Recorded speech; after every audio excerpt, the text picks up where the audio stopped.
Sa ibang balita mga kabrigada, ang retired general na iniuugnay sa 990 kilo Shabuhol pinakawalan na matapos na makapagpiyansa. Brigada Kath Austria, i-brigada mo. Brigada Live Report. Kinumpirma ni PNP spokesperson Brigadier General Jean Fajardo na sumuko sa Criminal Investigation and Detection Group kaninang alas 4:48 ng umaga si ex-PNP Deputy Chief for Operations Lieutenant General Benjamin Santos Jr. Si Santos ay iniuugnay sa controversial na 990 kilos Shabuhol sa Maynila noong 2022.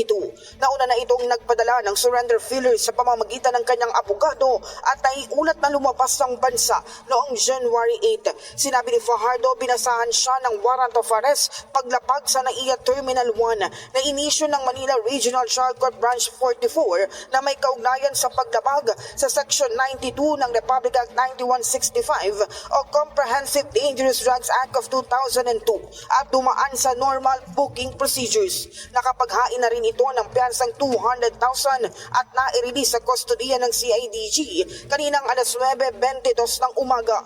Dahil sa pagsuko ni Santos, 7 pang pulis ang pinaghahanap dahil sa pagkakasangkot sa Shabuhol.